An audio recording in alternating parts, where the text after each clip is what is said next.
Welcome back to Session 2 of Google Sites. To start off today's training, I want to show you one more strategy that you can use in order to change the image of your header. The last time we were together, I introduced a soccer picture into this space, but let me go ahead and click right here where it says Change Image. I'm going to choose Select Image right here. Last time, I did not take you over to the space that says Search. Instead of actually downloading an image to your computer, you can actually search inside of this space. So I'm going to type the word class, and then I'm going to press enter on my keyboard. Right here, Google has searched through the internet to find a host of different images that might work for me based on the query that I placed into my search box. After reviewing the content that I find in here, I can select an image that meets my needs. Once you have found the image that you like, go ahead and choose the Select button. Sometimes it may take a few seconds in order for that image to populate into this space. Please note up at the top that you have the Undo and the Redo button. If at any point you do something and you say, oops, oh my word, I did not want that to happen, you can easily undo or redo any task by clicking Undo or Redo as many times as needed. However, please note that the Undo and the Redo buttons will only work for that session. When I click the Undo button right here, I'm going to go back in time 1, 2, 3, 4, 5. Basically, as many times as I click it, it's going to take me back to that beginning point. But it will not go beyond where I started today. It will not go back in history based on what I accomplished yesterday or last week. I'm going to click the Redo button so that I can get back to where I was just a second ago. There, and now I'm back to where I was a second ago. Right over here it says Soccer Club because that's what I named my website last time. I can actually come up here and erase those words. Google auto-populates the name of my website that I've orchestrated to help me find it while I'm in Google Drive. It will auto-populate that title into this space. But if I do not want my audience to see this, I can illuminate the text and click backspace, followed by clicking in the white space, the negative space, the unused space down here, and I will disengage from that particular editing space. For example, I don't want it to say Soccer Club, and I also don't want it to say Mrs. Henry up in that left-hand corner. So now nothing appears in that space. Let me scoot over to the right-hand side where it says Pages. I want to introduce to you the idea of adding different pages to your website. At this point, all I have is the home page for my website, where people will land when they come to it for the very first time. However, in addition to the home page, I would like several other pages. I'm going to click on the plus symbol that you see down at the bottom of the screen. I'm going to title each of those individual pages. In order to figure out where I'm going, I actually took some time to map this out. Inside Microsoft Word, I orchestrated a plan so I know exactly where to go. I called it My Website Brainstorm Space. So I have organized some few items in here so I know exactly what to do. This may be unnecessary. Maybe you don't need it. Maybe you just want to develop it on the fly when you're in each of those pages. But because I'm orchestrating a tutorial, I wanted to make sure that I had these items ready to go. I'm going to scoot this off screen and put it on screen number 2, and then throughout my training I will just illuminate, copy, and paste some of those details in here. I know that I want an About Me page, so I'm going to click right here and I'm going to type the name of that next page, About Me. I then am going to click right here where it says Done. Up here you can see how it says About Me. When my audience goes to my website, they can come up here in order to find the About Me area. And because there's nothing there, nothing really happens at this point. Let me go ahead and disengage from this viewing option. Now I'm back in the editor. I'm going to click right here where it has the plus symbol so I can add a new page. This time, I'm going to add a page entitled Key Learning Tools. Again, I'm going to click the Done button. The next page I'm going to add is the Contact page. I'm going to click plus down here. Once I've typed in that information, I'm going to click Done.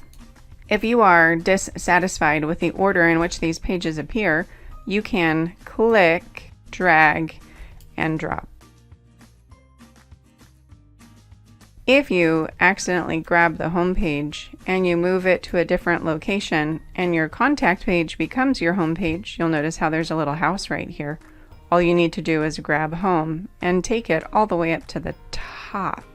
See how that blue line is traveling with me? Wherever I let go, it will land in that spot. It is now in the senior ranking position, or the top spot. So therefore, the home page has again become the home page. I'm going to choose the contact page and I'm going to drop it down.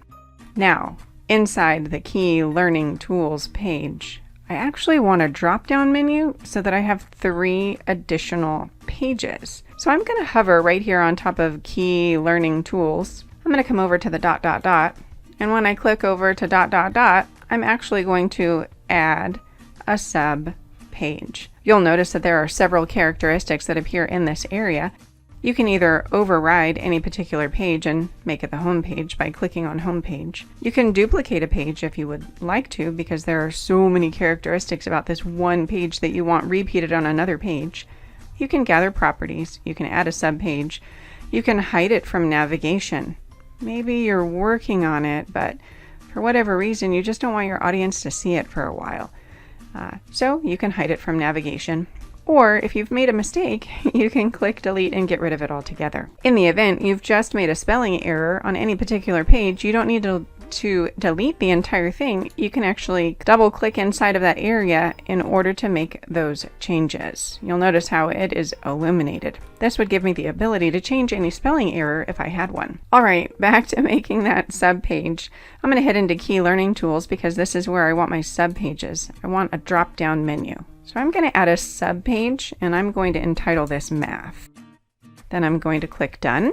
In addition to Math, I want a second sub page, and in this area I want one that says ELA. I'm going to click Done yet again, and for my third sub page I would like Computer Science.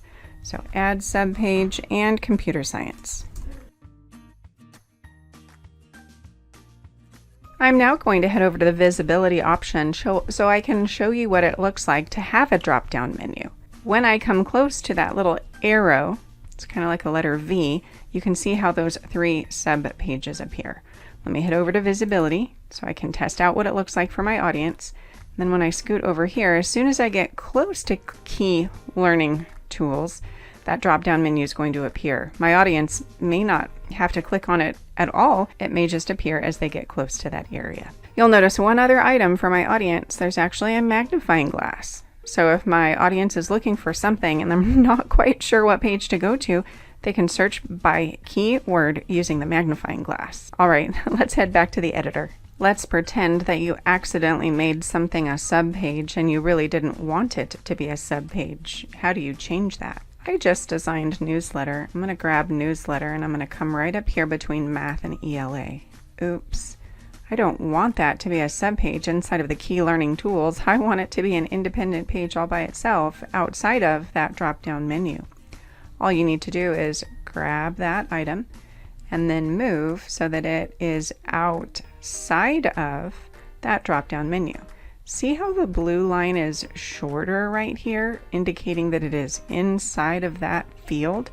And you'll also notice how Key Learning Tools, the letters have changed and they are blue. Those are 2 ways that I can notice that it would be moved to this location. So I'm going to scoot down. 2 things just happened. You'll notice that the blue line is full length now, and you'll also notice that Key Learning Tools is no longer blue.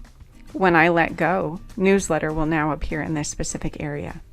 In the next portion of our training, we're going to start adding things to each of these pages.